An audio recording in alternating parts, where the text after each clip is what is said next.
Welcome to special analysis. నేను రమ్మ మండవ. ఈరోజు అనాలిసిస్లో భాగంగా నేను తీసుకున్న టాపిక్ ఏంటంటే లోకేష్ చేయలేని పని షర్మిల చేసింది అని చెప్పేసి నేను ఒక టైటిల్ పెట్టడం జరిగింది. ఆ అంశం గురించే ఈరోజు మనం మాట్లాడుకునే ప్రయత్నం చేద్దాం.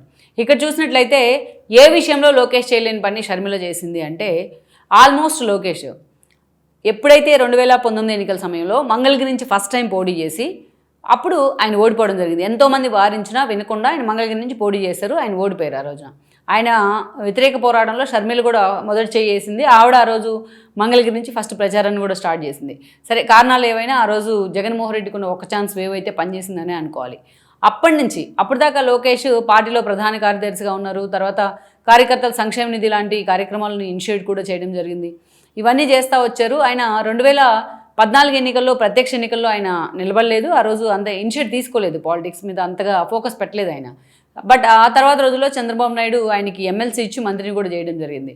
అయితే ప్రత్యక్ష ఎన్నికల్లో గెలవని వ్యక్తిని తీసుకొచ్చి మీరు మంత్రిని చేస్తారని చెప్పి అప్పుడు హేళన చేసేవాళ్ళు వైఎస్ఆర్సీపీ నుంచి అందరూ. అందుకే లోకేష్ మంగళగిరిని తన చాయిస్గా ఎన్నుకున్నారు. ఎంతోమంది వారించారు. అది BC seat, BC vote bank సాలిడ్గా ఉన్న సీటు.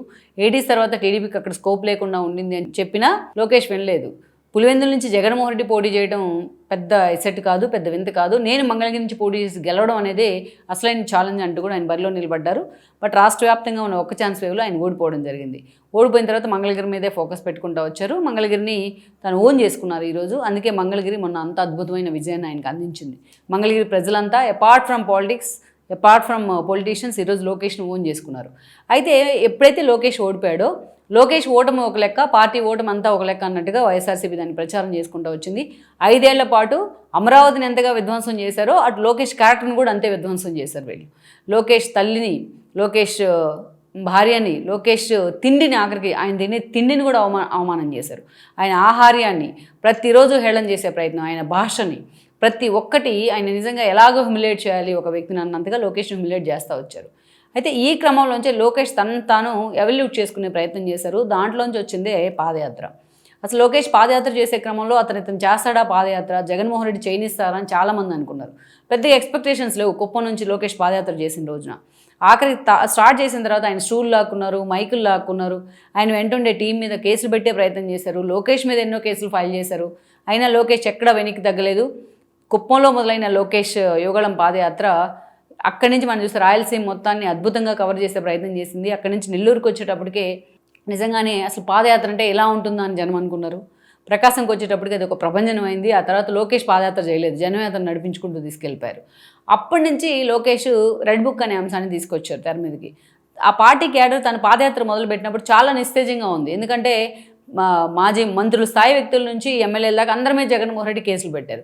టీడీపీ ఆర్థిక మూలాలను దెబ్బకొట్టే ప్రయత్నం చేశారు. తద్వారా ద్వితీయ శ్రేణి, ఆ ద్వారా తృతీయ శ్రేణి క్యాడర్ నిజంగానే ఆ రోజు కేసులతో సతమతమవుతూ ఒక డిప్రెషన్ టైప్ ఆఫ్ ఒక అది ఉండింది పరిస్థితి. దాంట్లోంచి వాళ్ళని బయట తీసుకురావాలి అంటే తను అగ్రెసివ్గా వెళ్ళాలని లోకేష్ డిసైడ్ అయ్యి యోగాళంలోనే ఆయన ఫస్ట్ టైం తను తలుచుకుంటే ఎలా మాట్లాడగలను, ఎలా జనాన్ని ఇన్స్పైర్ చేయగలను అనేది ఆ రోజు ప్రూవ్ చేసుకునే ప్రయత్నం చేశారు.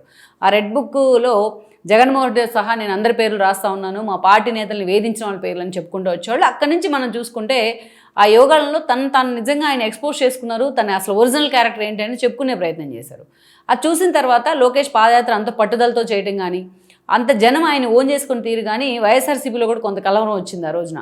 అందుకే లోకేష్ లీడర్గా, అసలైన లీడర్గా, చంద్రబాబు నాయుడు కొడుకుగా కాకుండా అతను కూడా ఇండిపెండెన్సీ ఉంది, వ్యక్తిగతంగా తనకంటూ ఒక ఇమేజ్ ఉందని గుర్తించింది అప్పుడే జగన్మోహన్ రెడ్డి కానీ, ఆయన ప్రత్యర్థులు కానీ, ఈవెన్ టీడీపీ కానీ.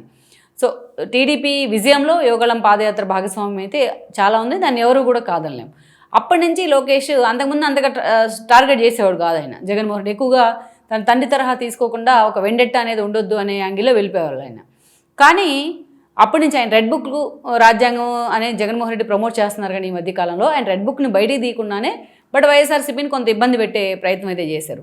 టార్గెట్ జగన్మోహన్ రెడ్డి అనే విధంగా పైకి కనిపించకపోయినా అనేక సందర్భాల్లో తన తల్లిని అవమానించిన వాళ్ళను, లేకపోతే తన తండ్రిని ఇబ్బంది పెట్టిన వాళ్ళను అనేక రకాలుగా అతను అధికారికంగా కేసులు దొరికితే ఎక్కడ వదిలిపెట్టట్లేదు. అయితే ఈరోజు లిక్కర్ స్కామ్ వ్యవహారంలో లోకేష్ జగన్మోహన్ రెడ్డిని ఎప్పుడు అరెస్ట్ చేస్తారనేది చాలా రోజులుగా నడుస్తుంది. ఆల్మోస్ట్ 7.5 లిక్కర్ స్కామ్ వ్యవహారం తెర మీదకి వచ్చింది. ఇక్కడ చూస్తే కేసీ రెడ్డి అరెస్ట్తో స్టార్ట్ అయింది. ఆల్మోస్ట్ ఒక 10 మంది దాకా నాన్ పొలిటీషియన్స్ అరెస్ట్ అయ్యారు. చెవిరెడ్డి, మిథున్ రెడ్డి లాంటి పొలిటీషియన్స్ కూడా అరెస్ట్ అయ్యారు. ఈరోజు అందరి వేళ్ళు కూడా జగన్మోహన్ రెడ్డి వైపే చూపిస్తూ ఉన్నాయి. దీంట్లో ఇంకొక యాడ్ ఆన్ ఎలిమెంట్ ఏంటంటే కేంద్రం కూడా దీంట్లో ఇన్వాల్వ్ అయింది, ఈడీ కూడా ఎంటర్ అయ్యి మొత్తం సిట్తో కలిసి దర్యాప్తు చేస్తున్న పరిస్థితి. ఇలాంటి సిచ్యువేషన్లో జగన్మోహన్ రెడ్డి మూలాలన్నీ బయటపడ్డాయి, ఆధారాలన్నీ చాలా దొరికినాయి. అయినా సరే జగన్మోహన్ రెడ్డి ఎందుకు అరెస్ట్ చేయట్లేదు అన్న చర్చ ఎప్పటి నుంచో రాష్ట్రంలో ఉంది. వెండెట్టా వద్దని లోకేష్ కామ్గా ఉన్నారా అనే చర్చ ఉంది. అంతేకాదు ఇంకా అంతకన్నా ఏంటంటే ఈరోజు జగన్మోహన్ రెడ్డి బెయిల్ మీద ఉన్నారు, ఆ సిబిఐ ఈడీ కేసులు మళ్ళీ బయటికి తీయాలని చెప్పి రఘురామ్ లాంటి వాళ్ళు కూడా ఆయన వెంటబడే ప్రయత్నం చేశారు. సో ఆ కేసులు జగన్మోహన్ రెడ్డి వెంటాడుతూ ఉన్నాయి. వివేకానంద రెడ్డి మర్డర్ కేసు విషయంలో అవినాష్ రెడ్డిని అరెస్ట్ చేస్తే జగన్మోహన్ రెడ్డి మూలాలు కూడా బయటకు వస్తాయి, ఆల్రెడీ వచ్చినాయి కూడా. సునీత షర్మిల అదే చెప్తా ఉన్నారు.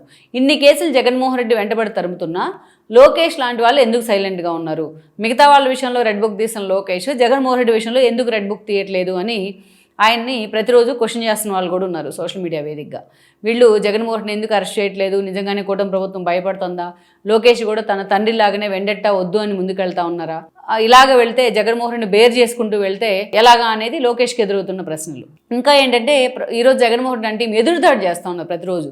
మనం చూస్తే రప్ప రప్ప అనే డైలాగులు కానీ, టీడీపీ నేతలు తలను నరికేస్తామనే డైలాగులు ఫ్లెక్సీలు పెడతాం కానీ, జగన్మోహన్ బర్త్డే రోజున రక్తాభిషేకాలు చేయడం కానీ, ఇవన్నీ ఒక సీక్వెల్ ఆఫ్ ఆర్డర్లో చూస్తే జగన్మోహన్ రెడ్డిలో ఏం మార్పు లేదు, ఆ పార్టీ నేతల్లో మార్పు లేదు అనేది మనకు అర్థమవుతా ఉంది. అయినా సరే చంద్రబాబు నాయుడిని బావిలో దూకాలని కమెంట్ చేయడం కానీ, లోకేష్ని క్రికెట్ మ్యాచ్కి వెళ్తేను అవహేళన చేసే ప్రయత్నం ఇలాంటివన్నీ చేసినప్పుడు ఇంకా జగన్మోహన్ రెడ్డిని ఎందుకు బేర్ చేస్తున్నారు లోకేష్ అనేది చర్చ. తన తండ్రి లాంటి వాడిని కాదు నేను అని ఎప్పుడు చెప్పేవాళ్ళు ఆయన. తాత దేవుడు, తండ్రి రాముడు, నేను మూర్ఖుడిని చెప్పేవాళ్ళు. మరి ఆ డైలాగ్ చెప్పడం వరకైనా లోకేష్ నిజంగా జగన్మోహన్ రెడ్డిని అరెస్ట్ చేపిరా అనే చర్చ జరుగుతోంది. జగన్మోహన్ రెడ్డిని నిజంగానే డిఫెన్స్ లో పడేరా లోకేష్ అనే చర్చ జరుగుతూ ఉన్న సమయంలో ఈరోజు షర్మిల పనిచేస్తుంది. ఒకే ఒక్క మాట షర్మిల పదే 5 రోజులుగా వైఎస్ఆర్సీపీని ఉలికిస్తూ ఉంది.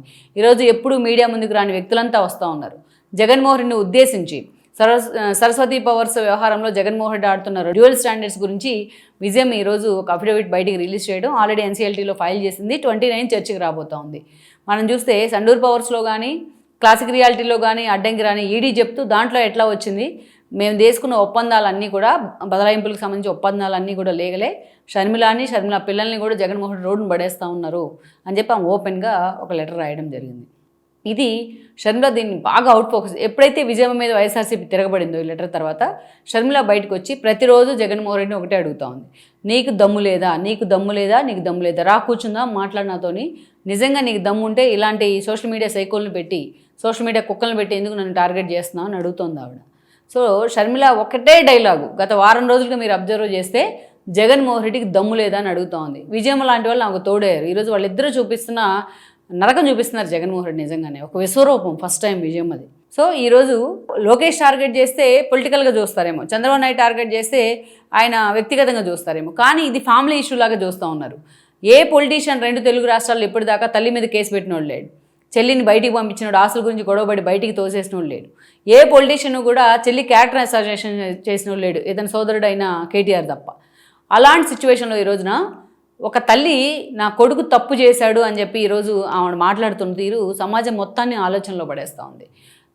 తన అన్న అనే పదానికి కళంకం అని షర్మిల చెప్తున్న విధానం కానీ, జగన్మోహన్ రెడ్డి ఒక్కడుంటే చాలు ఎవరు శత్రువులు అవసరం లేదని ఆవిడ మాట్లాడుతున్న తీరు కానీ ఈరోజు వైఎస్ఆర్సీపీని కూడా డిఫెన్స్లో పడేస్తూ ఉంది.